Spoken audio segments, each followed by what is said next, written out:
వల్లభుని చర్యలను 471 పార్ట్స్ అంటే 471.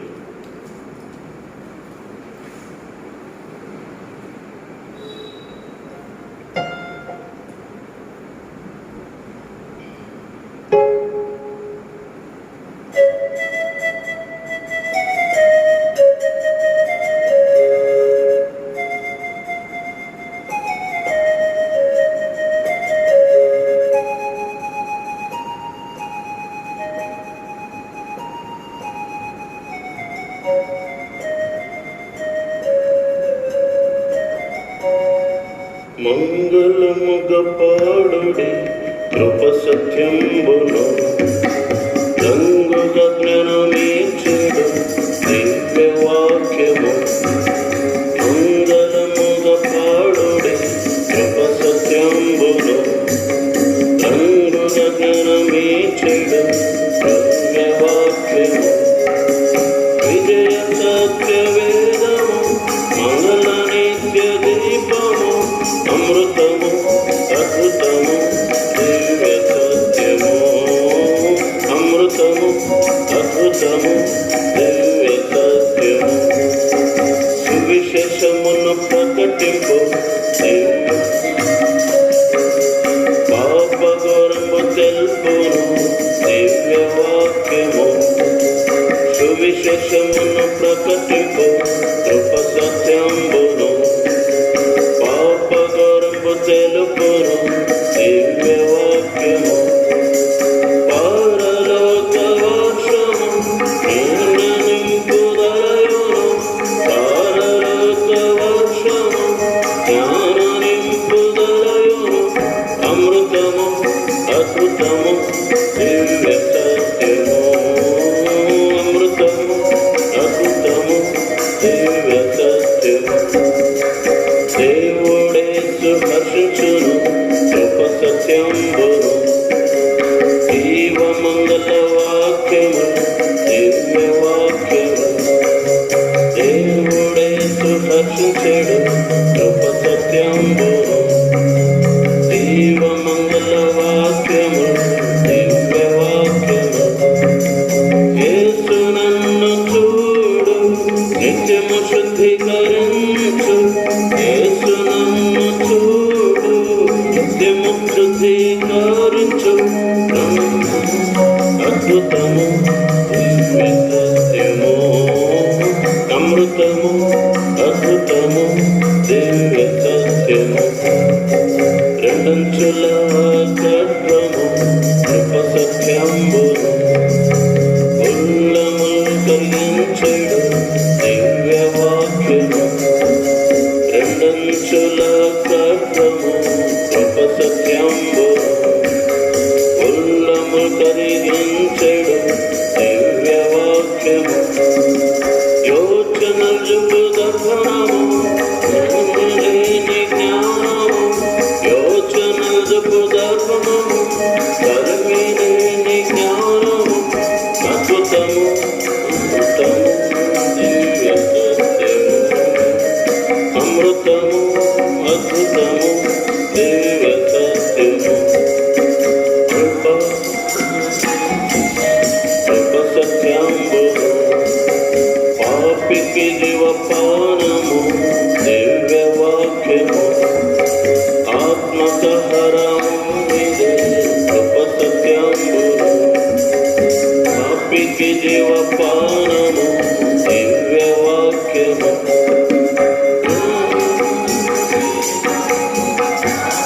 మంచి వెలుగును పాదములకు దీపము కాళ్ళకు మంచి వెలుగును. అమృతము అద్భుతము దివ్య సత్యము. అమృతము అద్భుతము దివ్య సత్యము. శిశుల సువార్తయే కృప సత్యంబును నిశ్చయమైన పునాది దివ్య వాక్యము. విశ్వాసుల సువార్తయే కృప సత్యంబును నిశ్చయమైన పునాది దివ్య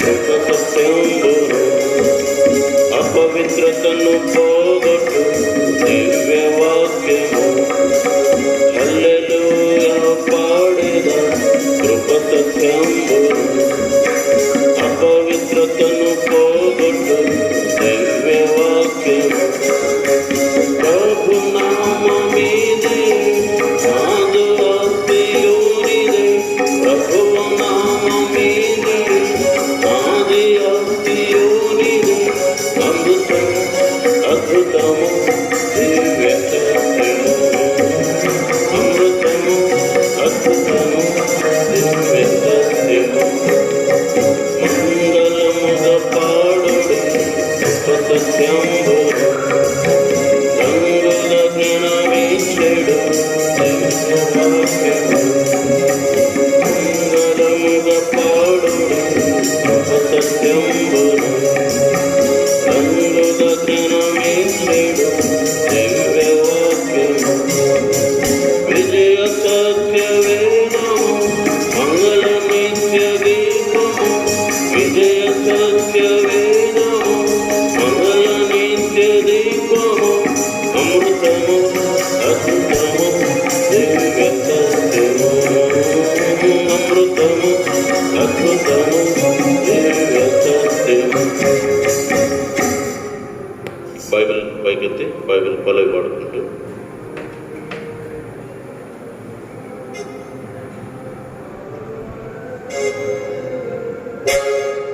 పఠింప శ్రేష్ఠ గ్రంథము బైబిల్. పఠింప శ్రేష్ఠ గ్రంథము బైబిల్. పఠింప శ్రేష్ఠ గ్రంథము బైబిల్.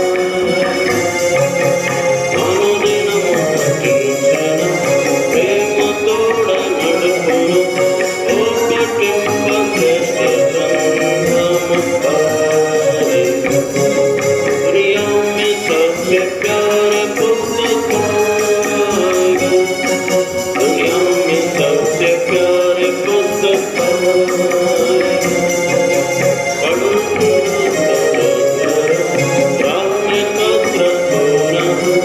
ओ दुनिया में सबसे प्यारे पुस्तक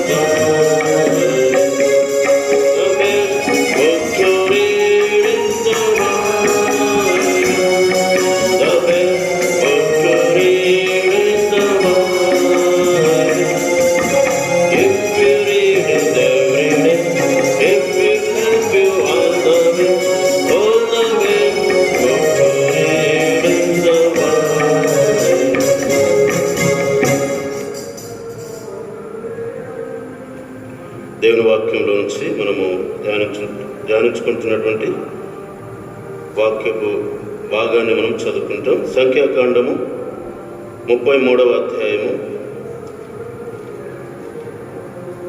సంఖ్యాకాండం 33వ అధ్యాయం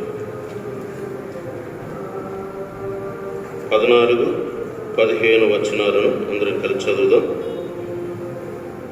ఆలోచులో నుండి బయలుదేరి రెఫిదీములో దిగిరి. అక్కడ జనులు త్రాగుటకై నీళ్లు లేకపోయిను. 15 రెఫిదీములో నుండి బయలుదేరి సీనాయి అరణ్యమందు దిగిరి. తర్వాత మరి ఒక భాగము నిర్గమాకాండము 33వ అధ్యాయం 1 నుంచి 6 వచనాలు మార్చి చదువుదాం. మోషే కుండ దిగకుండా తడువు చేయట ప్రజలు చూచినప్పుడు ఆ ప్రజలు అహరోను వద్దకు కూడి వచ్చి, లెమ్ము, మా ముందర నడుచుటకు ఒక దేవతను మా కొరకు చేయము. ఐగుప్తులో నుండి మమ్మను రప్పించిన ఆ మోషే వాడు ఏమాయనో మాకు తెలియదని అతనితో చెప్పిరి. చదవండి. అందుకు అహరోను మీ భార్యలకు, మీ కుమారులకును, మీ కుమార్తెలకును చెవులనున్న బంగారు పోగులను తీసి నా ఎదుగు తెండని వారితో చెప్పు. 3 ప్రజలందరూ తమ చెవులనున్న బంగారు పోగులను తీసి అహరోనుకు తెచ్చిరి. 4 చదవండి.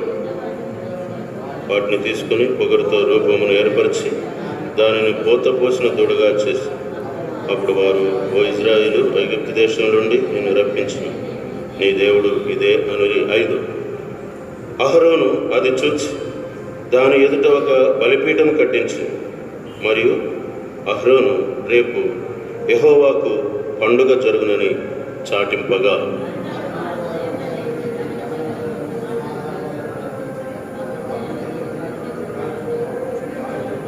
కూర్చుంది. ప్రార్థన చేసుకుందాం. పరిశుద్ధులైన మా తండ్రి, కృపగలిగిన దేవ, నమ్మకమైన మా ప్రభువ, జీవంగల రక్షక, సజీవుడవ దేవ, ఈ దినం ఈ మందిరంలో చేరి ప్రార్థించడానికి, ప్రభుని వాక్యం చుట్టూ చేరి వాక్యంను ధ్యానించడానికి మీరు ఇచ్చినటువంటి శ్రేష్టమైన తరుణమును బట్టి వందనాలు చెల్లిస్తున్నాం. నిష్ప్రయోజకులం ప్రభు, ఎన్నికలైన వారం కరుణించండి. అపవాదుని మన తంత్రములను నెరవేరపరచము దేవ, కనికరించండి. మీ ఉద్దేశము పరిపూర్ణంగా సంఘంలో నెరవేర్చండి. చదువుకునే భాగంలోని మా అవసరమైనటువంటి నీ మాటలు దేవాని వాక్యాలను మాకు అనుగ్రహించండి. మీరు మాతో మాట్లాడండి. మా జీవితాలను నూతనపరచండి. మా ఆధ్యాత్మిక అవసరత తీర్చండి. ప్రభా, శత్రువాని తంత్రంలో నెరవేరపరచండి. నీ కృపాస్థలకు మమ్మల్ని అప్పగించుకొనొచ్చు. స్తుతిస్తూ ఆరాధిస్తూ నిన్ను గణపరుస్తూ యేసుక్రీస్తు ప్రభువారి అతి శ్రేష్టమైన పవిత్రమైన నామమున ప్రార్థించి వేడుచున్నాము తండ్రి, ఆమేన్.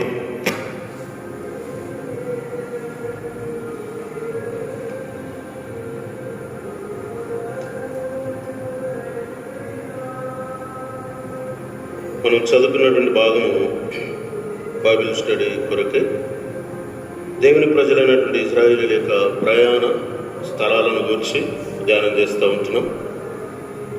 వారు రామశేషు నుండి, ఐగుప్తులోని రామశేషు అనేటువంటి ప్రాంతం నుండి బయలుదేరి కనానులో దేవుడు వారికి ఇచ్చినటువంటి స్వాస్థ్యానికి బయలుదేరి వెళ్ళిపోతూ ఉన్నారు. మార్గమధ్యంలో దేవుడు వారికి ఆ స్థలాలలో వారిని నిలిపి ఆయా స్థలాలలో దేవుడు వారికి నేర్పించినటువంటి విషయాలను గురించి మనం ధ్యానం చేస్తూ ఉంటున్నాం. దాదాపుగా మనము రామశేషు నుండి సీనాయి అరణ్యము ఆ ప్రాంతం వరకు ఉన్నటువంటి మధ్యలో వచ్చినటువంటి స్థలాలను గురించి ధ్యానం చేస్తూ వచ్చాము. గత 4-5 వారాల నుంచి సీనాయి అరణ్యమును గురించి ధ్యానం చేస్తూ ఉంటున్నాం. ఇంతకు మునుపు కూడా ఒక అరణ్యం వచ్చింది, అది సీను అరణ్యం. సీను అరణ్యము తర్వాత వారు బయలుదేరి దోపకాలు నుంచి తర్వాత అలూస్కి వచ్చారు. అలూస్ నుంచి వారు బయలుదేరి సీనాయి అరణ్యమునకు వచ్చారు. రెఫదీము నుంచి సీనాయి అరణ్యమునకు వచ్చారు. ఈ స్థలాలన్నింటి గురించి మనం ధ్యానం చేసాము. గత వారము సీనాయి అరణ్యములో దైవజనుడైన మోషే దేవుని ప్రజలకు ఇచ్చినటువంటి ధర్మశాస్త్రమును గూర్చి ధ్యానం చేసుకుంటూ వచ్చాము. సీనాయి పర్వతం పైన దేవుడు మోషేను దర్శించి మోషేతో మాట్లాడుతూ దేవుని ప్రజల కోసం ధర్మశాస్త్రాన్ని ఇచ్చాడు. అసలు ధర్మశాస్త్రం అంటే ఏంటి? ధర్మశాస్త్రంలోని భాగాలు ఏంటివి? వాటి ద్వారా దేవుడు వాళ్ళకి ఏమేమి బయలుపరుస్తొచ్చాడు? అంత దినాల్లో, చివరి దినాల్లో ఉన్నటువంటి క్రీస్తు సంఘమైనటువంటి మనల్ని వాటి ద్వారా ఏమి హెచ్చరిస్తూ ఉన్నాడన్న విషయాన్ని పోయిన వారం మనం ధ్యానం చేసుకుంటూ వచ్చాం. దైవజనుడైన మోషే గారు దేవుని సన్నిధిలో ఉంటూ ధర్మశాస్త్రాన్ని పొందుకున్నాడు. ఆ ధర్మశాస్త్రం అంటే 4 భాగాలని చెప్పుకున్నాం. మొట్టమొదటి భాగము 10 ఆజ్ఞలు అని చెప్పుకున్నాం. రెండవ భాగము వారు అనుదిన జీవితయాత్రలో వారు పాటించవలసినటువంటి కట్టడలు, విధులను గురించి దేవుడు ధర్మశాస్త్రంలో చెప్పాడు. అది రెండవ భాగం. మూడవ భాగం వచ్చేసి ధర్మశాస్త్రంలో యాజకుని యొక్క యాజకత్వ ధర్మం, యాజక ధర్మం గురించి ధ్యానం చేసాం. మూడవ భాగం అది. 4వ భాగం వచ్చేసి ధర్మశాస్త్రంలో 4వ భాగము మందిరం విషయమైనటువంటి దర్శనం, మందిరం విషయమైనటువంటి హెచ్చరిక, ప్రత్యక్ష గుడారము వాటి నిర్మాణం విషయమైనటువంటి దేవుని యొక్క హెచ్చరిక. ఈ 4 భాగాలుగా ధర్మశాస్త్రం మనకు దైవజనుడైన మోషే ద్వారా ఇజ్రాయెల్ ప్రజలు పొందారు. దాని విషయం ధ్యానించుకుంటూ వచ్చి వీటి నుంచి మనం క్లుప్తంగా చెప్పుకుంటూ వెళ్తే 10 ఆజ్ఞలు అనేవి ఆనాటి ప్రజలకు మాత్రమే కాదు, నేటి క్రీస్తు సంఘమైనటువంటి దేవుని ప్రజలమైనటువంటి మనకు కూడా 10 ఆజ్ఞలను తప్పకుండా నెరవేర్చాలి అనేది ఇప్పటికి ఇంకా మన కోసం 10 ఆజ్ఞలు అనేవి ఉన్నాయి. వాటిని నూతన నిబంధనలో ప్రభువైన క్రీస్తు వారు ఒక నూతన విధానంలో వాటిని చేయమని ఆజ్ఞాపించాడు. అది మనం మత్తయి సువార్త 5వ అధ్యాయం, 6వ అధ్యాయం, 7వ అధ్యాయం, ఆ 3 అధ్యాయాలను మనం చదివితే స్పష్టంగా మనకు అర్థమవుతుంది. తర్వాత ధర్మశాస్త్రం విధులు, వాటికి సంబంధించి ప్రభువైన క్రీస్తు వారు శిలువలో వాటిని పరిపూర్ణంగా నెరవేర్చి మన కోసం అట్టి ధర్మశాస్త్రం నుండి, అట్టి శాపం నుండి మనల్ని విడిపించాడు. తర్వాత 3వదిగా చూస్తే యాజక ధర్మం అనేది క్రీస్తు ప్రభునందు మనకు నెరవేర్చబడుతుంది. ప్రభువైన క్రీస్తు వారు ప్రధాన యాజకుడు, మనము యాజకులము అని వాక్యం చెబుతూ ఉంది. యాజకత్వము అనేది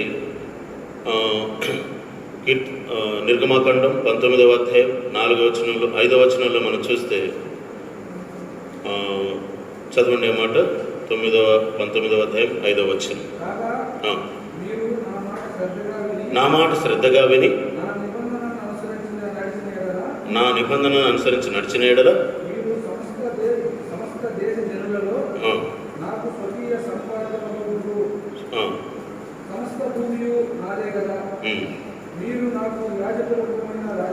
మీరు నాకు యాజక రూపమైన రాజ్యముగాను పరిశుద్ధమైన జనముగాను ఉందురని చెప్పాను. ఇది క్రీస్తు ప్రభులో మనము రాజులను గాను యాజకులను గాను చేసినని నూతన నిబంధనలో పౌలు గారు రాస్తారు. ఆ రీతిగా మనము క్రీస్తులో ఆ ధర్మం కూడా నెరవేర్చబడింది. చివరిదిగా ప్రత్యక్ష గుడారం. ప్రత్యక్ష గుడారానికి ఆవరణం ఉంటుంది, పరిశుద్ధ స్థలం ఉంటుంది, అతి పరిశుద్ధ స్థలము ఉంటుంది. మునుపు ఇజ్రాయేల్లో పాపం చేసిన కారణం చేత ఆవరణానికి వెలుపటే వారు ఉండేవారు. ఆవరణం లోపలికి రావడానికి వీళ్ళ కలిగేది కాదు. ఆవరణం లోపల లేవీలు మాత్రమే ఉంటూ వారు తీసుకొచ్చిన అర్పణలు లేవీలు తీసుకొని యాజకులకు ఇస్తే యాజకులు అర్పణ అర్పించి బలిపీఠం మీద వాటికి పరిహారం కలిగించేవారు. ఆ రీతిగా వారు పవిత్రులుగా చేయబడి వెళ్ళిపోయేవారు. ఆ తర్వాత పరిశుద్ధ స్థలంలోనికి యాజకులు మాత్రమే వెళ్ళేవారు. అతి పరిశుద్ధ స్థలంలోనికి ప్రధాన యాజకుడు మాత్రమే వెళ్ళేవాడు. మధ్యలో వారికి దేవునికి మధ్య ప్రధాన యాజకుడు ఉండేవాడు, యాజకులు ఉండేవారు.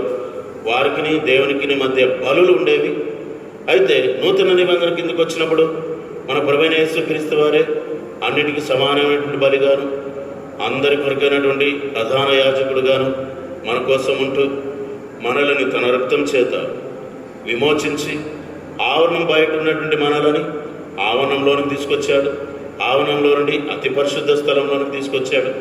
అతి పరిశుద్ధ స్థలంలో నుండి అతి పరిశుద్ధ స్థలంలోనికి తీసుకుని వెళ్ళడానికి సిద్ధపరుస్తున్నాడు. కాబట్టి ఈ ప్రత్యక్ష గుడారం యొక్క ఉద్దేశం కూడా క్రీస్తు ప్రభువునందు మన జీవితంలో నెరవేర్చబడానికి ప్రభు మనల్ని ఎన్నుకున్నాడు. కాబట్టి ఇదంతా కూడా ఈ ప్రత్యక్షత అంతటిని సీనాయి అరణ్యంలో సీనాయి పర్వతం పైన దైవజనుడు మోషే ద్వారా దేవుడు వారికి ఇచ్చాడు. సరే, ఇప్పుడు ఆ సీనాయి పర్వతం పైన దేవుడు మోషే ద్వారా ఇజ్రాయేలుకు ధర్మశాస్త్రం ఇచ్చిన తర్వాత ఇజ్రాయేల్ ప్రజల యొక్క పరిస్థితి ఏ విధంగా మార్చబడిందో ఇక్కడ మనం చదువుకున్నటువంటి భాగము 32వ అధ్యాయం మొదటి నుంచి చివరి వరకు చదువుతూ వస్తే ఈ అధ్యాయంలో వారి మధ్యలో ప్రవేశించినటువంటి భయంకరమైనటువంటి పాపము, తద్వారా బైబిల్లో రాయబడింది గ్రేట్ సిన్. ఎందుకు అది గొప్ప పాపం అని ఎందుకు రాయబడింది? వారు గొప్ప పాపము చేసిరి అని దేవుడు అంటాడు అనమాట. ఎందుకు ఆ గొప్ప పాపము? చూడండి,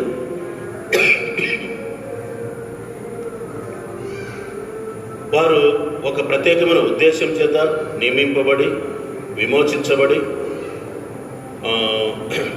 దైవజనుడు మోషే ద్వారా వారిని బయటకు రప్పించి వారికి అనేకమైన సూచక్రియలు చూపించి ఆ ప్రాంతానికి తీసుకొచ్చిన తర్వాత వారు తొందరగా తొలగిపోయి దేవుడు చేయవద్దన్న దానిని చేయడము దేవుని దృష్టిలో అది గొప్ప పాపంగా చెప్పబడుతూ వచ్చింది. సరే, వారు గొప్ప పాపము చేయబడడానికి కారణం ఏంటి అనే విషయాన్ని మనం ధ్యానం చేసుకుందాం. ఇదివరకే మనము వారిని గురించి చెప్పుకున్నాం. సీనాయి పర్వతానికి ఆ ప్రాంతానికి దేవుడు వాళ్ళని తీసుకురాక మునుపు దేవుడు కోరినది ఏంటంటే వీళ్ళు పరిపక్వత కలిగిన ప్రజలుగా ఉండాలని దేవుడు ఆశించాడు. ఐగుప్తులను బయటకు తీసుకొచ్చిన తర్వాత వారు పరిపక్వత కలిగినటువంటి ప్రజలుగా ఉండాలని దేవుడు ఆశించాడు. కానీ వారు అక్కడికి వచ్చేసరికి ఆ విధంగా వారు సిద్ధపడి ఉండలేదు.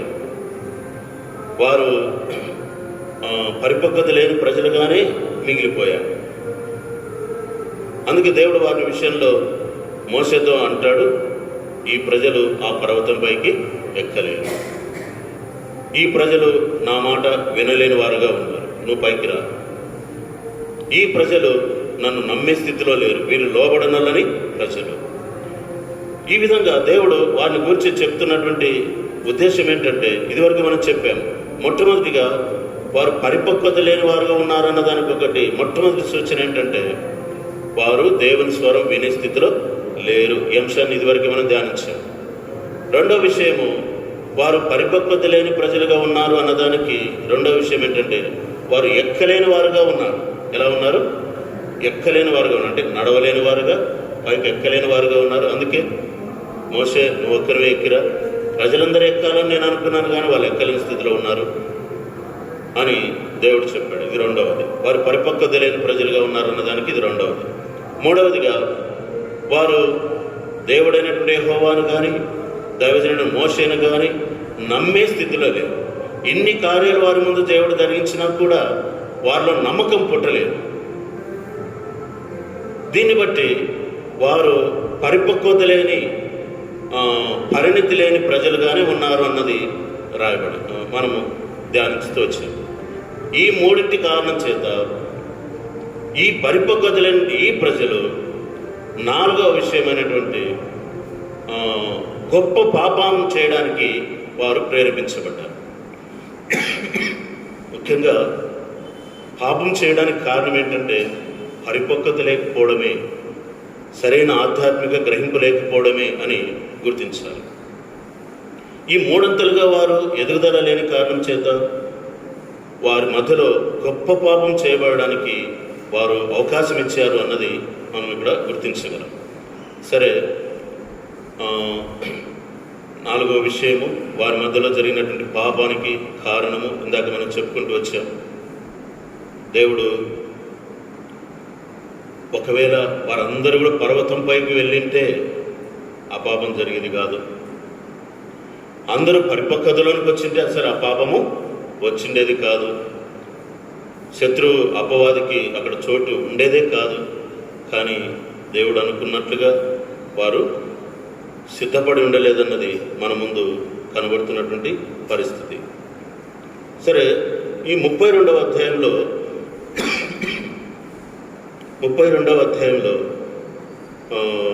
గొప్ప పాపం చేయబడడానికి ముందు వారు అంటున్నటువంటి ఒక మాట, ఏ మాట చూడండి. 32వ అధ్యాయం 1వ వచనం.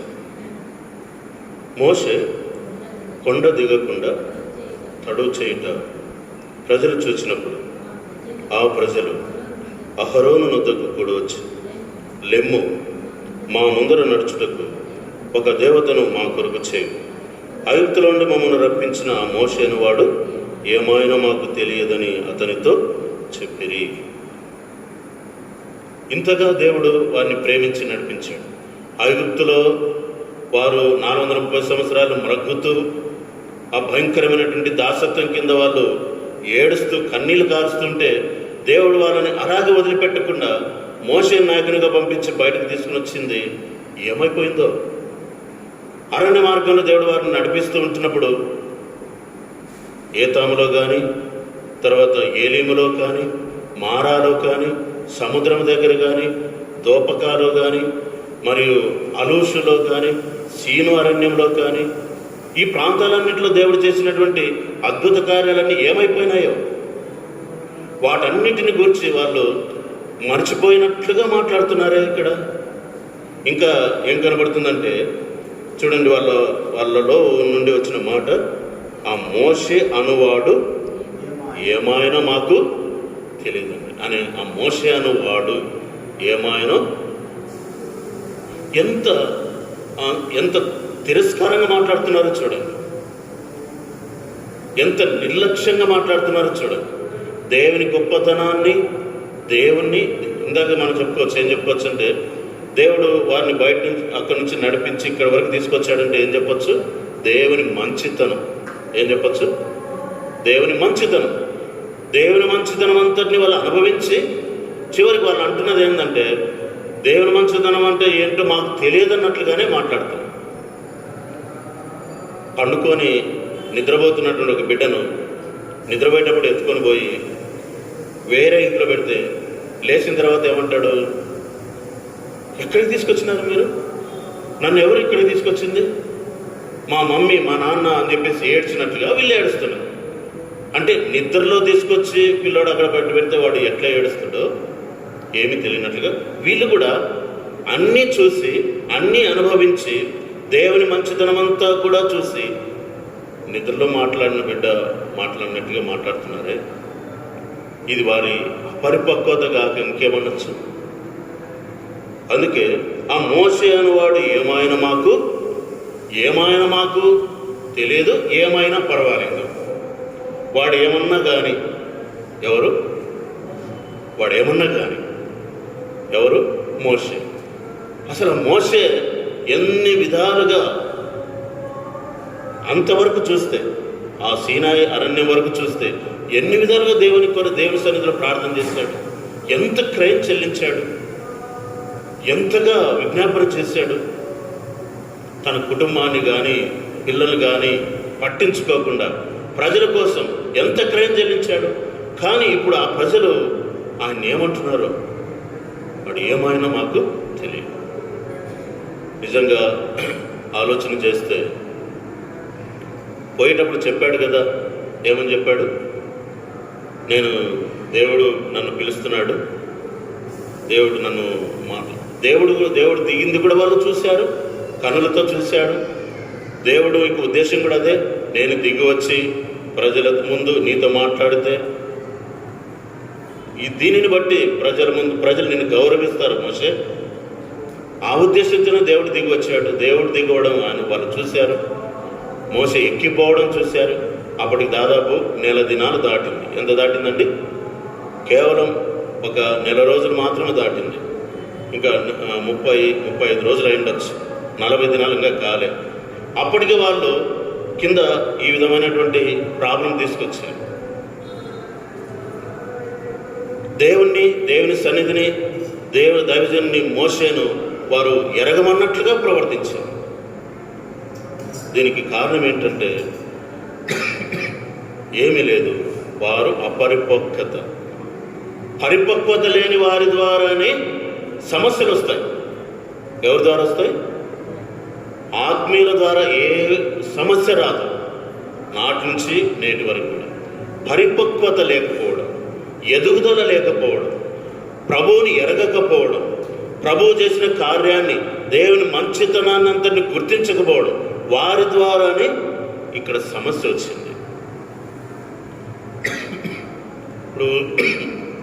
ఇప్పుడు మన జీవితంలో కూడా ఇది ఒక ప్రత్యేకమైన లెసన్ మనం నేర్చుకోవాలి. ఇక్కడ 2 వ్యక్తులు మనం చూస్తూ ఉన్నాం. ఆ 2 వ్యక్తుల్లో ఒకరు మోషే, మరొకరు అహరోను. ఆ 2 వ్యక్తుల్లో ఒకరేమో ఆశీర్వాదకరంగా ఉన్నాడు, మరొకరేమో ఆ సందర్భంలో శాపంగా ఉన్నాడు.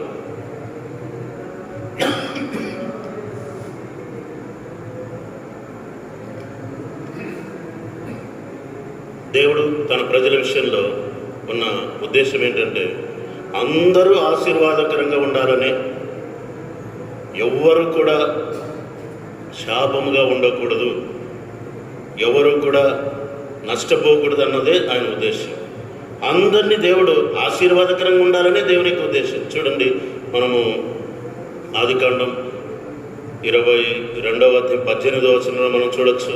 దేవుడు అన్నాడు, నీ మూలముగా సమస్త జనములను ఆశీర్వదిస్తాను అని దైవజనుడు అబ్రహాముతో ఉన్నాడు దేవుడు.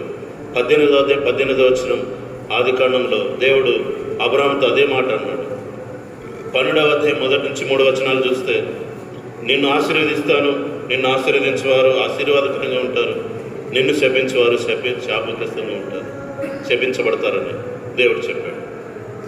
26వ వచనంలో కూడా దైవజనుడు ఇస్సాకుతో దేవుడు అన్నాడు, నిన్ను ఆశీర్వాదకరంగా ఉంచుతాను.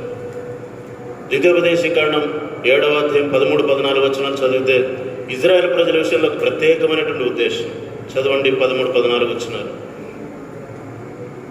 ద్వితీయోపదేశకాండం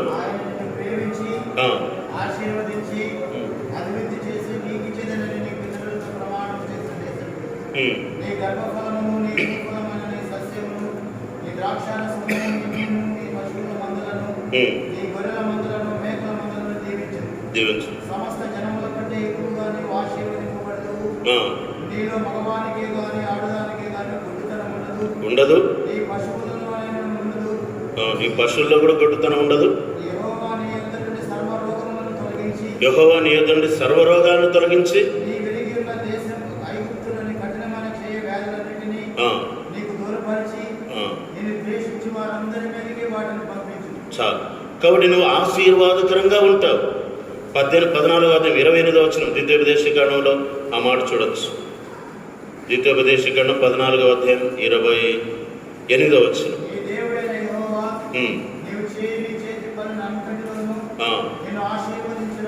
నీ దేవుడైన యెహోవా నీ చేతి పనులన్నింటిలో నిన్ను ఆశీర్వదించినట్లు. చాలు, నిన్ను ఆశీర్వదించినట్లు. కాబట్టి దేవుడు తన ప్రజలను ఆశీర్వదించాలనే, ఆశీర్వాదకరంగా ఉండాలని దేవుని యొక్క ఉద్దేశం. తర్వాత మనం చూస్తే ఒకవేళ దేవుని ప్రజలను ఎవరైనా శపించినా కూడా ఆ శాపాన్ని దేవుడు ఏంగా మార్చాడంటే ఆశీర్వాదకరంగా మార్చాడు. 23వ అధ్యాయం 5వ వచనం ద్వితీయోపదేశకాండం 23:5 చదవండి. 23:5 ద్వితీయోపదేశకాండం 23:5. నీ దేవుడైన యెహోవా విననోళ్ళకుండెను.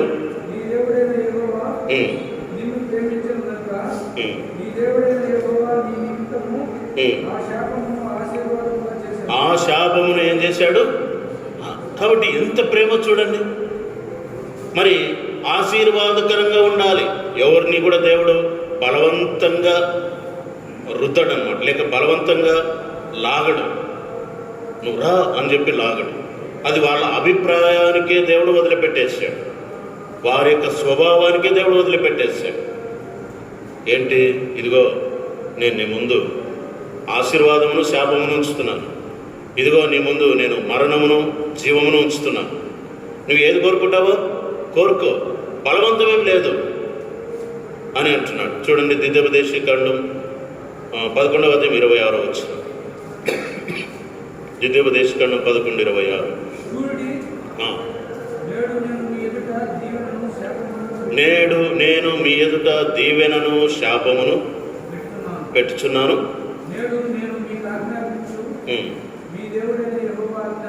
చాలు, నేను నీ ముందు దీవెనను శాపమును ఉంచుతున్నాను. ఏది కావాలో కోరుకు. ద్వితీయోపదేశకాండం 30వ అధ్యాయం 19వ వచనం. ద్వితీయోపదేశకాండం నేడు జీవమును మరణమును ఆశీర్వాదమును శాపమును భూమి ఆకాశములన్నిటినీ సాక్షులుగా పిలుచున్నాను. జీవమును మరణము, ఆశీర్వాదమును శాపము నీ దగ్గర పెడుతున్నా. ఏది కావాలో, ఎలా ఉంటావో. 1 పేతురు 3వ అధ్యాయం 9వ వచనంలో మనం ఆశీర్వదింపబడుటకే పిలువబడ్డాం. చదవండి 1 పేతురు 3:9. ఆశీర్వాదమునకు వారసులగుటకు మీరు పిలువబడుతురి.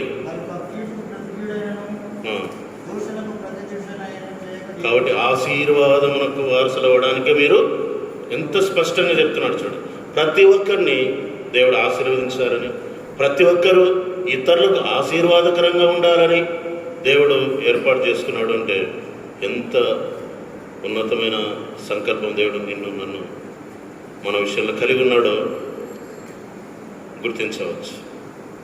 అయితే ఇక్కడ ఆశీర్వాదకరంగా ఉండాలంటే ఎలా ఉండాలి? ఒకవేళ ఆశీర్వాదకరంగా లేకపోతే ఇంకా ఏ విధంగా ఉంటాము అనే విషయాన్ని మనం చూసుకొని ముగించుకుంటాం. ఇద్దరు వ్యక్తులు ఇక్కడ ఉన్నారు, 2 స్థానాలు కూడా ఉన్నాయి. ఆ ఇద్దరు వ్యక్తుల్లో ఒకరు మోషే, ఇంకొకరు అహరోను. ఆ ఇద్దరు వ్యక్తుల నుంచి మనం క్లుప్తంగా చూసుకుందాం. అహరోను, మోషే ఇద్దరు కూడా ఒకే తల్లిదండ్రులు పిల్లలు, ఒకే కుటుంబము పిల్లలు. వారిద్దరూ కూడా అన్నదమ్ములని మనం ఎరుగుదాం. అయితే మోషే తల్లిదండ్రులతో ఎక్కువ కాలం గడిపిన వాడు కాడు. కేవలం కొన్ని నెలలు, 3 నెలలు మాత్రం ఉన్నాడు. ఆ తర్వాత ఫరో ఇంటికి వెళ్ళిపోయాడు, ఆ తర్వాత అరణ్యానికి వెళ్ళిపోయాడు, ఆ తర్వాత అదంతా కూడా అతని చరిత్ర అంతా కూడా మనం ఎరుగుదాం. తల్లిదండ్రులతో ఎక్కువ సంబంధం ఉండేది కాదు. అతడు ఎక్కువగా బయటే తిరిగినటువంటి వాడు. ప్రభు కోసం అతడు వాడబడడానికి కోసం సీనాయి అరణ్య ప్రాంతంలో హోరేబు పర్వతం పైన దేవుడు తన దర్శనాన్ని అతనికి చూపించి అతన్ని తన పని కొరకే పిలుచుకున్నాడు, పొద దర్శనం ద్వారా. అప్పటికి అహరోను తల్లిదండ్రులతోనే నివాసం చేస్తున్నాడు. అహరోను తన సొంత ఇంటి నుండి బయలుదేరి హోరేబు దగ్గరికి వస్తున్నాడు. ఇద్దరి విషయమే దేవుడు చెప్పాడు, నీ అన్నయ్యన అహరోను వస్తున్నాడు, మీరిద్దరూ ఒకసారి కలుసుకొని మాట్లాడండి, ఇద్దరు కలిసి ఫరోతో మాట్లాడడానికి వెళ్ళండి, నా ప్రజలను విడిపించండి అని దేవుడు చెప్పాడు. ఇదంతా కూడా వారి జీవితంలో దేవుడు అనుమతించిన పరిస్థితులు. అయితే ఇప్పుడు ఇద్దరు అన్నదమ్ములు ఒకే చోటుకి వచ్చేసారు. ఇద్దరు అన్నదమ్ములు ఫరోతో ఇజ్రాయెల్ ప్రజల విషయమై మాట్లాడుతూ వచ్చాడు. దేవుని యొక్క శక్తిని చేత ఆ ఇద్దరు కూడా ఇజ్రాయెల్ ప్రజలను ఐగుప్తు నుండి విడిపించి కానానుకు నడిపిస్తూ ఉన్నారు. మార్గ మధ్యంలో ఎన్నో పరిస్థితుల్లో వాళ్ళిద్దరు కూడా కలిసి పనిచేశారు. కలిసి దేవునికి సాక్షార్థంగా మహిమార్థంగా పని జరిగించారు. అయితే ఈ ప్రాంతానికి వచ్చినప్పుడు, ఈ సీనాయి అరణ్యానికి వచ్చినప్పుడు, ఈ సీనాయి పర్వతము పరిసర ప్రాంతాల్లో జరిగినది ఏంటంటే, ఒకరు ఆశీర్వాదకరంగా ఉన్నారు, ఇంకొకరు దేవుని ప్రజలకు వారి మరణానికి కారణమైంది. కాబట్టి ఈ పరిస్థితిలో ఈ ఇద్దరిని గురించి మనం ధ్యానం చేసుకున్నాం. మనం ఏ విధంగా ఉన్నాం, ఏ విధంగా ఉంటే ఏ విధంగా ఉంటాం అనేది మనం ఇక్కడ అర్థం చేసుకోవచ్చు. మొట్టమొదటిగా దైవజనుడు మోషే పర్వతం పైన దేవునితో గడపడానికి వెళ్ళిపోయాడు. అతడు ఆశీర్వాదకరంగా మారాడు. అయితే అహరోను దేవునితో గడపడానికి వెళ్ళలేదు. అందుకే అతడు ఏం మారాడు? దేవుని ప్రజలకి కింద శాపముగా మారాడు. అనేకులు మరణించడానికి అతడు పనిచేశాడు. ఆ విధంగా శోధించబడ్డాడు. కాబట్టి దేవుని పిల్లరముగా మనం దేవునితో గడపడానికి ఇష్టపడాలి, దేవుని సన్నిధిలో కనబడాలి. నువ్వు దేవునితో కనబడితే, దేవునితో గడపడానికి ఇష్టపడితే నువ్వు ఆశీర్వాదకరంగా ఉండగలవు. అందుకే చూడండి, నిర్గమాకాండం 19వ అధ్యాయం 3వ వచనం దేవుడు మోషేతో పిలుస్తున్నాడు. మాట చదవండి. 19వ అధ్యాయం 3వ వచనం. మోషే దేవుని యొద్దకు ఎక్కిపోగా, యెహోవా ఆ పర్వతం నుండి అతన్ని పిలిచి, నీవు యాకోబు కుటుంబములతో ముచ్చటించి ఇశ్రాయేలీయులకు తెలుపవలసినదేమనగా, మోషే దేవుని యొద్దకు ఎక్కిపోగా అంటే ఎక్కిపోయాడు. నెక్స్ట్ 19వ అధ్యాయం 20వ వచనం. యెహోవా సీనాయి పర్వతం మీదకి, అనగా ఆ పర్వత శిఖరము మీదకి, యెహోవా పర్వత శిఖరం మీదకి దిగి వచ్చిన యెహోవా పర్వత శిఖరము మీదకి రమ్మని మోషేను పిలువగా మోషే ఎక్కిపోయెను. చూడండి, స్పష్టంగా రాయాలి, ఎక్కిపోయెను. నెక్స్ట్ 24వ వచనం కూడా చదవండి. అదే 19వ అధ్యాయం 24వ వచనం. నీవు దిగి వెళ్ళుము, నీవును నీతో అహరోనును ఎక్కి రావలేను.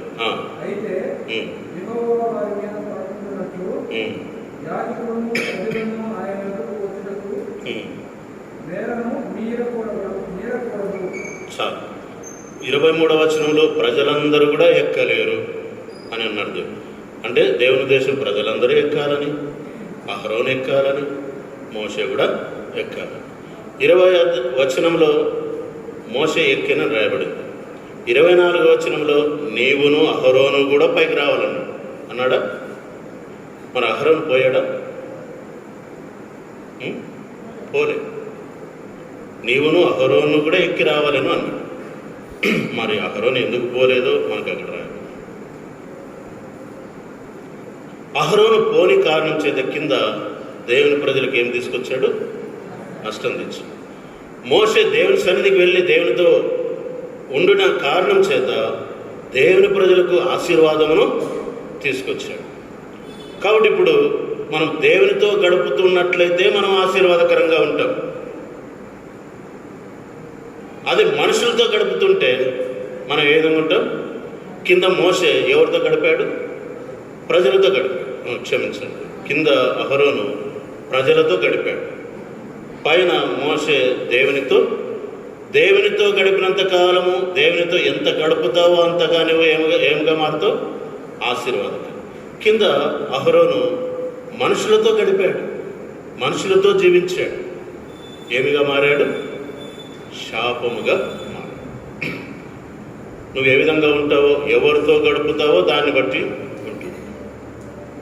ఇప్పుడు మోషే పైకి ఎక్కిపోయాడు. మోషేతో దేవుడు మాట్లాడాడు. దేవుడు మాట్లాడుతుండగా మోషే విన్నాడు. దాదాపు ఎన్ని దినాలంట? 40 రాత్రుల్లో 40 పగళ్ళు. అసలు ఆకలి లేదంట, తప్పిక కూడా లేదంట. దేవుడు మాట్లాడుతుంటే వింటూనే ఉన్నాడంట.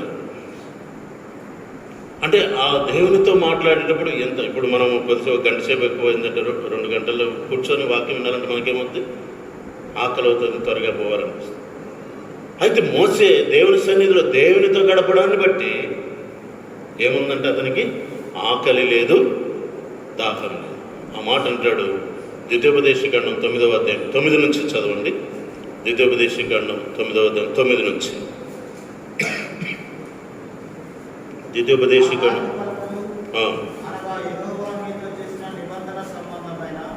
నిబంధన సంబంధమైన నేను కొండ ఎక్కినప్పుడు అన్నపానములు మాని ఆ కొండ మీద 40 రాత్రులు 40 పగళ్ళు ఉంటిని. ఏమంటున్నా స్పష్టంగా దాన్ని, నేను 40 అన్నపానములు మాని, అన్నం కూడా తినలే. కొన్నిసార్లు నేను అన్నము నీళ్ళు కూడా దాకుండా పని చేసినానయ్యా అంటుంటావు కొన్నిసార్లు కదా. అన్నము నీళ్ళు కూడా పట్టించుకోకుండా, అంటే అంత త్యాగం చేశాను అని. దైవజనుడు మోషే ఇజ్రాయేల్ ప్రజల కోసం దేవుని అన్నపానములు మాని దేవుని మాట వింటుంటే అసలు అన్నమే కిందికి దిగేటప్పుడు కూడా అతని చర్మంలో నుండి వెలుగు ప్రకాశించింది. మనము 33వ అధ్యాయం నిర్గమకాండంలో మనం చూడవచ్చు. సరే, దేవుని సన్నిధిలో అతడు దేవుని మాటలు వింటూ వచ్చాడు. తద్వారా జరిగిన పరిణామం ఏంటి? మనము 32వ అధ్యాయం చూద్దామండి. నిర్గమకాండం 32వ అధ్యాయం. దైవజనుడు మోషే దేవుని సన్నిధిలో గడుపుట కారణం చేత అతనికి దేవుని ప్రజలకు కలిగినటువంటి పరిణామం ఏంటి? దేవుడు మోషేతో ఏం మాట్లాడాడు? 1వ వచనం నుండి 32వ అధ్యాయం 1 నుంచి 6 వచనాలు మనం చూస్తే కొండ కింద జరుగుతున్నటువంటి పరిస్థితిని మనం గ్రహించవచ్చు. అయితే 7వ వచనం నుండి 14వ వచనం వరకు కొండపైన ఏం జరిగిందో మనము చూడవచ్చు. దేవుడు కొండపైన మోషేతో అంటున్నాడు. 7వ వచనం, నీవు కాగా యెహోవా మోషేతో ఇట్లనెను, నీవు దిగివెళ్ళము, ఐగుప్తు దేశం నుండి నీవు రప్పించిన నీ ప్రజలు చెడిపోయి. దేవుడు మాట్లాడుతున్నాడు. అంటే కొండ మీద దైవజనుడు మోషే దేవుని సన్నిధిలో 40 రాత్రులు 40 పగళ్ళు గడిపిన ప్రయోజనం ఏంటంటే దేవుని స్వరం విన్నాడు. ఏం విన్నాడండి? దేవుని స్వరం విన్నాడు. నీవు నేను మనము దేవుని సన్నిధిలో గడిపితే, అంటే దేవుని వాక్యంతో గడిపితే, అంటే దేవుని సన్నిధిలో ప్రార్థన చేస్తూ వస్తే దేవుని మాట వింటాం. మనం దేవునితో ప్రార్థన చేస్తే, దేవుని వాక్యము చదివితే దేవుని స్వరం వింటాం. దేవుని స్వరము మోషేకి ఉజ్జీవకరంగా ఉంటూ వచ్చింది. నేటి దినాల్లో విశ్వాసమైన మన జీవితంలో కూడా నువ్వు ఆశీర్వాదకరంగా ఉండాలంటే ఖచ్చితంగా ఎక్కువ సమయము బైబిల్ చదవాలి, ఎక్కువ సమయము ప్రార్థనలో ఉండాలి, ఎక్కువ సమయము దేవుని సన్నిధిని అపేక్షించాలి. నువ్వు ఎంతగా ఈ లోకంతో గడుపుతావో, కొండ కింద జరిగిన పరిస్థితులు మనం చూస్తే అక్కడ ప్రార్థన లేదు, వాక్యం లేదు, దేవుని సన్నిధి లేదు, ఏ మీటింగ్ లేదు, అంతా కూడా ఈటింగ్ డ్యాన్సింగ్. అంత పాపం, భయంకరమైనటువంటి పాపం కింద ఉంది. కానీ దైవజనుడు మోసే దేవుని సన్నిధిలో దేవుని మాట వినడం అనేది జరుగుతూ ఉంది. నువ్వు విశ్వాసుగా దేవుని బిడ్డవుగా నిన్ను రక్షించిన ఉద్దేశం ప్రజలతో మిళితమయ్యి ఆ సమస్యలు ఇరుక్కొని ఈ సమస్యలు ఇరుక్కొని, లేక వారితో వీరితో అది ఇది అని చెప్పేసి అంత లోకరామాన్యం అంతా పూసుకొని చేసుకొని అసలే ప్రార్థన చేయలేక, వాక్యమే చదవలేక, ఈ లోక సంబంధమైన వాడితో ఈడబడడానికి దేవుడిని నేను ఏర్పాటు చేసుకున్నాడా, లేక కొండ మీద దేవునితో మాట్లాడడానికి దేవుడిని ఏర్పాటు చేసుకుని ఉన్నాడా? ఎంత సమయము దేవుడు నీకు ఇచ్చిన కొద్దిపాటి సమయంలోనైనా దేవుని సన్నిధి గడపడానికి ఇష్టపడుతున్నామా? నేటి దినాల్లో మనం కొద్దిపాటి సమయం దొరికితే వెంటనే ఏం చేస్తామంటే, సమయం దొరికిందంటే సెల్, సమయం దొరికిందంటే వాళ్ళింటికి వీళ్ళింటికి, సమయం దొరికిందంటే ఆ మాటలు ఈ మాటలు, ఇంకెవరైనా వచ్చినారు అంటే ఆ మాటలు ఈ మాటలు, అంత. కానీ దేవుని సన్నిధిలో ప్రార్థించేది ఎక్కడ?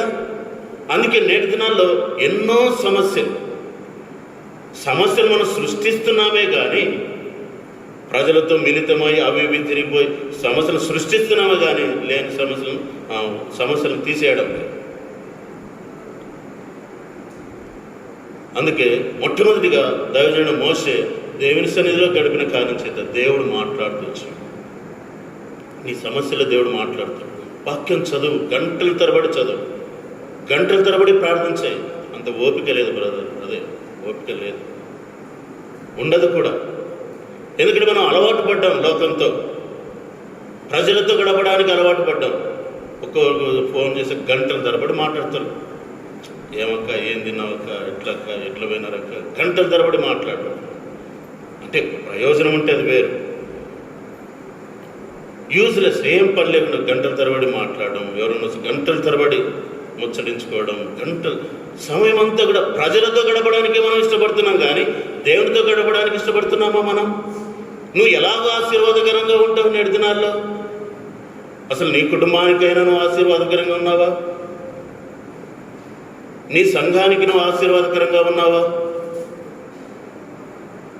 నువ్వు పనిచేసే చోట ఆశీర్వాదకరంగా ఉన్నావా? ఆ విధంగా ఉండాలి అంటే ఖచ్చితంగా దేవునితో నీకు సమయం దొరికిన కొలది దేవునితో గడపడానికి ఇష్టపడాలి, దేవుని స్వరం వినగలగాలి. రెండవది, మోషే దర్శనం కలిగి ఉన్నాడు. ఎవరైతే దేవునితో గడుపుతారో వారికి దేవుడు ఏమిస్తాడు? దర్శనం ఇస్తాడు. దేవునితో దర్శనం కలిగినటువంటి ప్రజలు ధన్యులని వాక్యం రాయడం. దర్శనం కలిగిన ప్రజలు ధన్యులు, దేవునితో గడుపు జనులు ధన్యులు. వారు దర్శనం కలిగినటువంటి వారు. వాక్యంలో మనము చూడొచ్చు. ఎట్లా దర్శనం అని చెప్పుకోవచ్చు? దేవునితో మోసే ఉంటే కింద ఏం జరుగుతుందో తెలిసిపోయింది. కింద ఏం జరుగుతుందో ఎట్లా తెలిసిపోయింది? దేవుడే అతనికి చెప్పాడు. మోషే రాయబడిన మాట చూడండి, నీవు దిగి వెళ్ళుము, ఐగుప్తు దేశం నుండి నీవు రప్పించిన నీ ప్రజలు ఏమయ్యారు? చెడిపోయారు. ఇదంతా కూడా పైన ఉండగానే తెలిసిపోయింది. కిందున్న మోషేకి అర్థం కాదు, ప్రజలతో ఉన్న మోషేకి అర్థం కాదు. కానీ దేవునికి ఉంటూ ప్రజలకు దూరంగా కొండపైన ఉంటూ కింద ఏం జరుగుతున్నదో దర్శనం. అది ఏం జరుగుతుందో ఏమవుతుందో కొంతమంది దైవజనులు నాకు తెలుసు అంటారు. నాకు తెలుసు, నేను ఇలా జరుగుతుందని నాకు అర్థమైంది. దేవునితో గడపడం ద్వారా జరగబోయేదాన్ని బయలుపరుస్తాడు. అబ్రహాము దేవునితో గడపడం ద్వారా సొదొమ గొమొర్రాలో ఏం జరుగుతుందో తెలిసిపోయి అంటే అందుకే నా సేవకులైన ప్రవక్తలకు నేను బయలుపరచకుండా నేను ఉండను అంటాడు. దైవజనుడు అబ్రహాముతో దేవుడు మాట్లాడాడు. నేను చేయబోనది అబ్రహామునకు దాచేదనా? ఎందుకు? అబ్రహాము దేవుని సన్నిధిలో నిలుచుండెను అని రాయబడింది. ఏం రాయబడిందండి? అబ్రహాము దేవుని సన్నిధిలో 18వ అధ్యాయంలో మనం చూస్తే 23వ వచనం నుండి దేవుని సన్నిధిలో అబ్రహాము నిలిచిండు. దేవుడు మాట్లాడుతున్నాడు. సొదొమ గురించి, గొమొర్రా గురించి, లోతు గురించి విజ్ఞాపన చేశాడు. అది దర్శనం. కాబట్టి దర్శనం పొందుతాం. మనం దేవునితో గడిపితే ఏం పొందుతాం? దర్శనం పొందుతాం. అపోస్తలుడు పౌలు కూడా ఒక సందర్భంలో అపోస్తల కార్యముల్లో 27వ అధ్యాయంలో సముద్ర ప్రయాణం చేస్తున్నాడు అనమాట. రోమా ప్రాంతానికి, రోమా పట్టణానికి సముద్రంలో వెళ్తూ ఉన్నాడు. తాను వెళ్తున్నటువంటి పడవలో సైనికులు ఉన్నారు 250 మంది. గొప్ప తుఫాను కలిగింది. ఆ పడవ కొట్టుకొని పోతుంటే కొట్టుకొని పోయింది. బ్రతుకుతామన్నటువంటి నిరీక్షణ వారికి లేదు. అటువంటి పరిస్థితుల్లో దేవుడు పౌలుతో దర్శనమిచ్చి మాట్లాడాడు. అందుకే తాను అంటున్నాడు. 23వ వచనం చదవండి. 27వ అధ్యాయం అపోస్తల కార్యములు 23వ వచనం. నేను ఎవని వాడను, నేను ఎవరిని సేవించుచున్నాను, ఆ దేవుని దూత గడిచిన రాత్రి నా యొద్ద నిలిచి నిలవలసినది, ఇదిగో నీతో కూడా ఓడలో ప్రయాణమైపోవచ్చున్న వారు వాళ్ళందరినీ దేవుడు నీకు అనుగ్రహించున్నాడు. అంటే అర్థం ఏంటి? ఒక్కరిని కూడా నువ్వు పోగొట్టుకో, ఎవరు కూడా చావరు. ఈ రీతిగా దేవుడు దర్శనం ద్వారా మాట్లాడితే పొద్దున్నే లేచి, అయ్యా మీరు ఎందుకు ఇలా భయపడుతున్నారు, లేయండి, భోజనం చేయండి. అప్పటికే వాళ్ళకి 14 దినాల నుంచి ఉపవాసం ఉన్నారు, తినలేదు. ఆ భయంకరమైనటువంటి ప్రాణాపాయ పరిస్థితుల్లో వాళ్ళు చాలా బలహీనంగా ఉన్నారు. మీరు ఎందుకు ఇలాగో అధైర్యపడతారు? భయపడకండి. దేవుడు నాతో మాట్లాడాడు, నాకు దర్శనం ఇచ్చాడు. మనం చావము, మనము రోమా పట్టణానికి వెళ్తాం అంటే దైవజనుడి పౌలు ఎందుకు ఇలాంటి దర్శనం పొందాడంటే అతను దేవునితో ఉన్నాడు, అతను దేవునితో గడిపాడు. నువ్వు దేవునితో ఉన్నావా?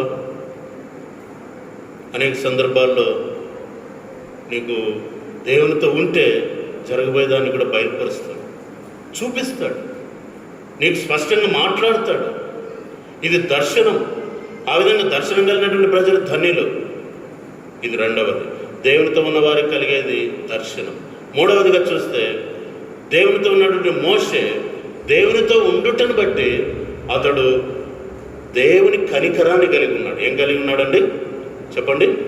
దేవుని కనికరం అతనికి వచ్చింది. అంటే దేవునితో గడుపుతూ ఉంటే దేవుని మాదిరి అయిపోతాం. ఏమైపోతాం? మనం ఎవరితో సహవాసం చేస్తామో ఆ సహవాస లక్షణాలు మనకు వచ్చేస్తాయి. దేవునితో గడిపిన దాన్ని బట్టి దేవుని కనికరం అతనికి వచ్చేసింది. అతడు అంటాడు ఏమని? నీ తీసుకొచ్చినటువంటి నీ ప్రజలు చెడిపోయి వాళ్ళను నశింపజేస్తా, నిన్ను గొప్ప జనముగా చేస్తానని దేవుడు మోషేతో అంటే, అప్పుడు దైవజనుడు మోషే ఏమంటున్నాడు? దేవునితో ఏమంటున్నాడు? 32వ అధ్యాయము 12వ వచనం, 11వ వచనం చదవండి. మోషే తన దేవుడైన యెహోవా బ్రతిమాలుకొని, యెహోవా నీవు మహాశక్తి గల శక్తి వలన బాహుబలం వలన ఐగుప్తు దేశం నుండి రప్పించిన నీ ప్రజల మీద నీ కోపము మండనేలా, నీ ప్రజల మీద నీ కోపం మండనేలా. ఎంత కనికరం వచ్చింది. కిందేమో వాళ్ళు ఏమంటున్నారు? ఆ మోషే అనేవాడు ఏమైనా పర్వాలేదు వాడు మాకేమైనా పర్వాలేదు. కింద అంత ద్వేషంగా మాట్లాడుతుంటే పైన అంత ప్రేమగా దేవునితో ప్రార్థన చేస్తున్నాడు. నీ కోపం వాళ్ళ మీద మండనేలా. 12వ వచనం చూస్తే ఇంకా నీ నామం ఏమవుతుంది? ఇంకా చూస్తే నా పేరైనా తీసే. ఈ విధంగా కనికరం. దేవుని ప్రజలు కనికరం కలిగిన వారు. దేవునితో గడపడం ద్వారా కనికరం కలుగుతుంది. ఎందుకంటే దేవుడు మహాకనికరం కలిగిన దేవుడు. దేవునితో మనం గడిపే కొలది నశించే ఆత్మల విషయంలో మనకేం కలుగుతుంది?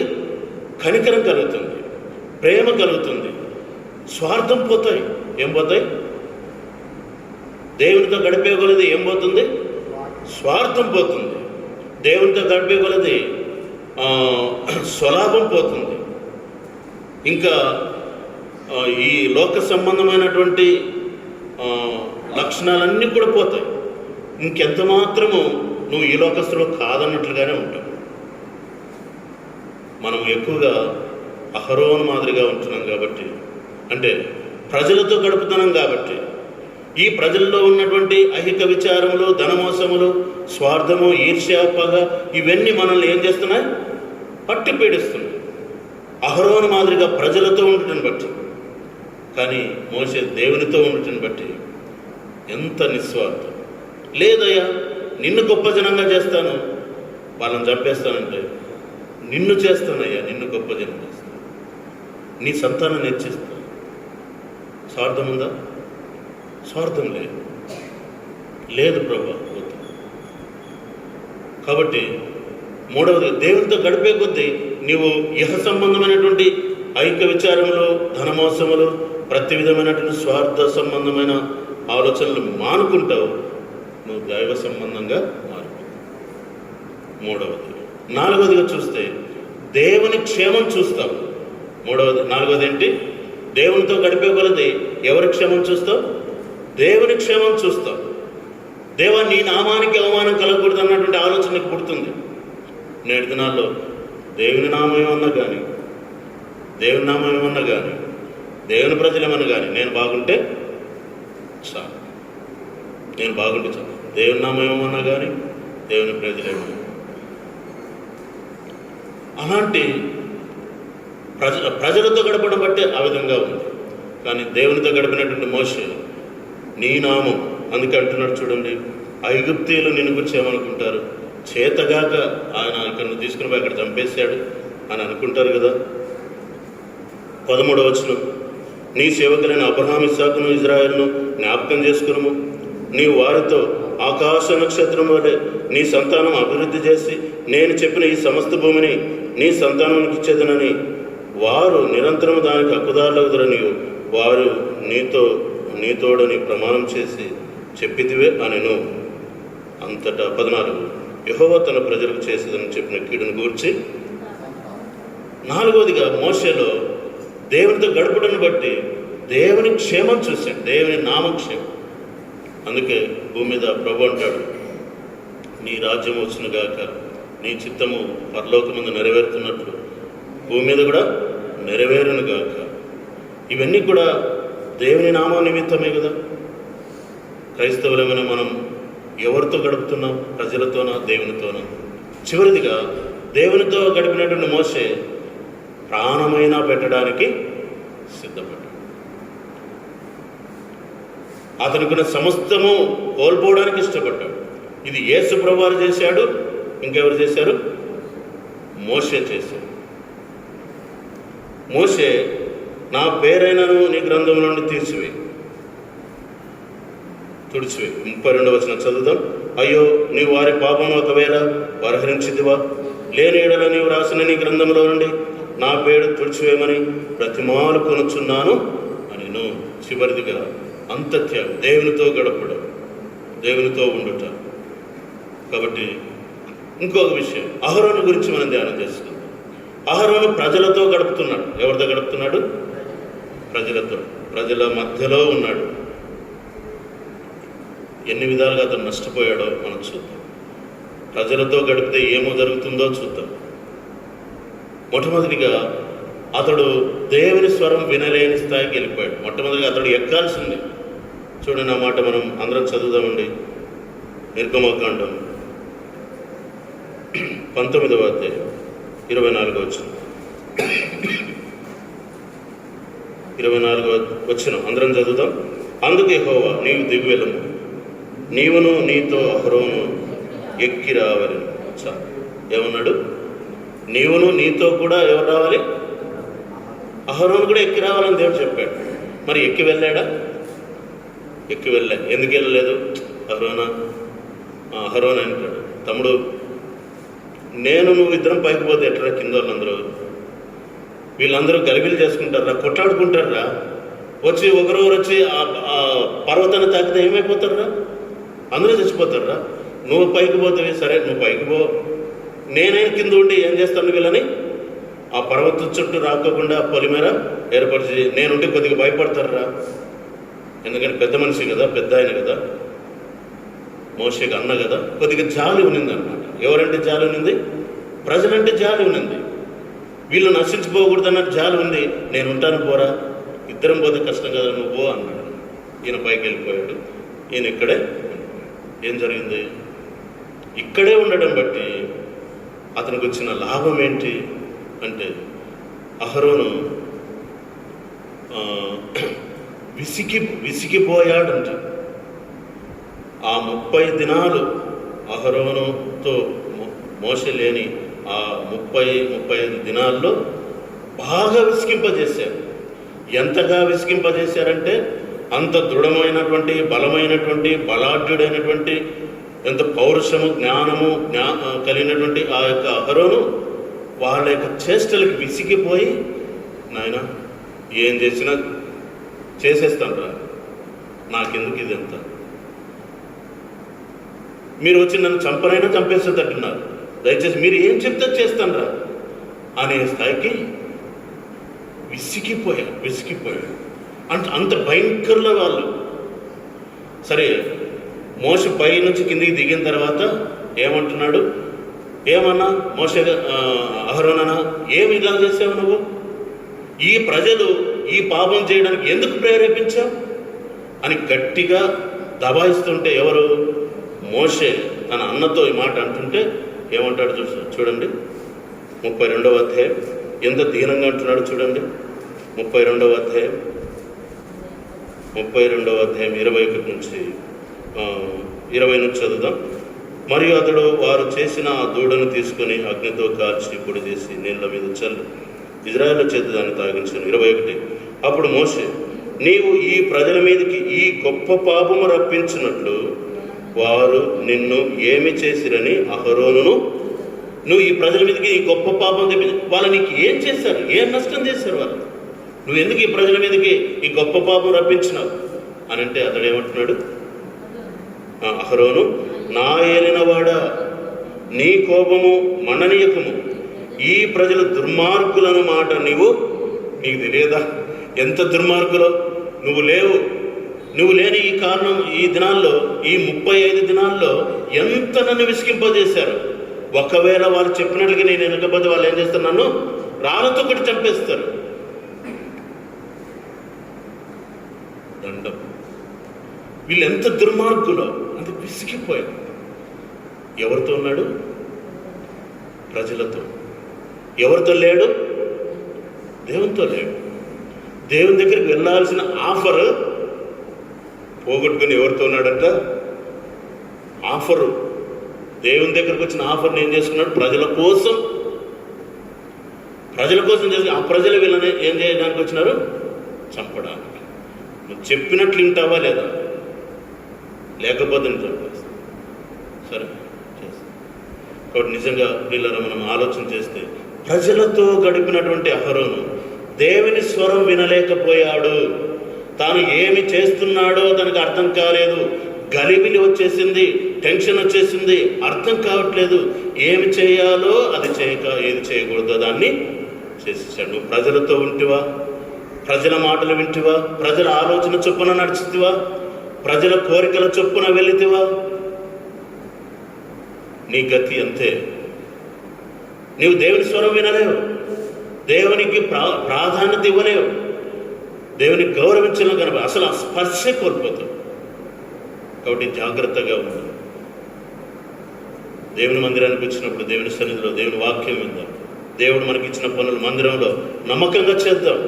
ఇంటి దగ్గర కూడా దేవునితో గడుపుదాం. ఎక్కడ వెళ్ళినా కూడా ఒక 4 కనపడితే పిచ్చేపాటి మాటలు కాదు, మాట్లాడాల్సిందే. కాబట్టి ఎక్కువగా ప్రజలతో గడిపినటువంటి అహరోను దేవుని స్వరాన్ని వినలేకపోయాడు. ఒకటి. రెండవది, దేవుని దర్శనం అతనికి లేదు. ఏం చేస్తున్నాడో అర్థం కాక చేయకూడనిది చేసేసాడు. గలిబిలి, తలకాయ పట్టుకున్నాడు. టెన్షన్, ఎంత టెన్షన్లో, ఏం కలవరమో. చాలామంది టెన్షన్లు వచ్చినప్పుడు అదే పని చేస్తారు. అట్లే వెళ్తారే కానీ వెళ్ళి ప్రార్థన చేసుకుందాం, వాక్యం చదువుదాం, దేవుని సన్నిధిలో ఎక్కువగా ప్రార్థన చేస్తామని ఆలోచన కూడా చాలామందికి రాదు. ఇదెంత కష్టమో. మూడవదిగా, అహరోను దేవుని ప్రజలతో ఉన్న కారణం చేత అతడు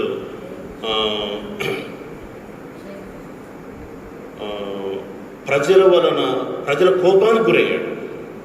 దేవునితో ఉండడానికి కారణం చేత ప్రజలతో ఉన్న దాన్ని బట్టి ప్రజల కోపానికి గురయ్యాడు. 4వదిగా దేవుని కోపానికి కూడా గురయ్యాడు.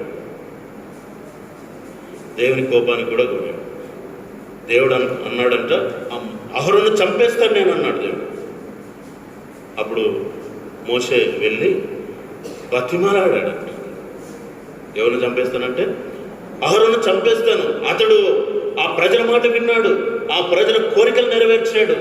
అసలు మొట్టమొదటి ఆజ్ఞను మీరాడు అతడు నా ప్రజలు చెరిపేశాడు, చంపేస్తానంటే వద్దు ప్రభు అని చెప్పి బతిమలాడాడు. చూడండి 9వ అధ్యాయం ద్వితీయోపదేశకాండం 9వ అధ్యాయం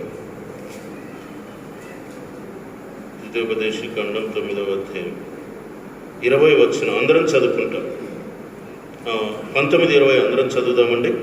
ఏలైనగా మిమ్మల్ని నశింప చేయవలనని కోపపడిన యెహోవా కోపోద్రేకమును చూచి భయపడితిని. ఆ కాలమందును యెహోవా నా మనవి ఆలకించెను. మరియు యెహోవా అహరోనును నశింప చేయుటకును అతని మీద బహు కోపపడగా నేను అహరోనుకై అప్పుడే బతిమాలుకుంటాను. మీ మీద కోపపడినప్పుడు భయపడతాడు. దేవుని కోపమును చూసినటువంటి మోషే భయపడిపోయాడు. ఇప్పుడు దేవుని కోపమును చూసిన మోషే కిందికి వచ్చి మోషే కూడా ఏం చూపించాడు? కోపం చూపించాడు. మోషే ఆ విధంగా కోపం చూపించిన కారణం చేత దేవుడు కొద్దిగా చల్లారాడు. ఎందుకంటే నా గురించి ఒక్క వ్యక్తైన రోషం కలిగిన వాడు ఉన్నాడు.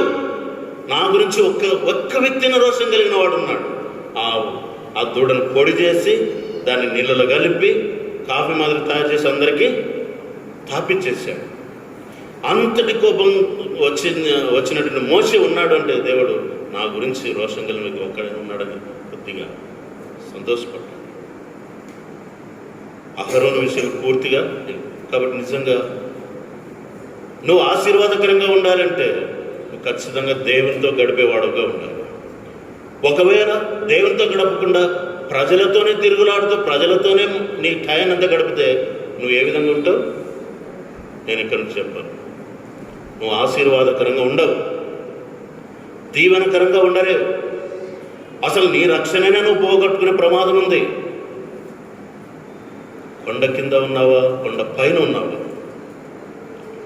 కొండ కింద ప్రజల యొక్క పరిస్థితికి కొండ పైన రిపేర్ చేయబడింది. కొండ కింద ప్రజలు కలిగించిన నష్టానికి కొండపైన ఏం చేయబడిందండి? రిపేర్ చేయబడింది.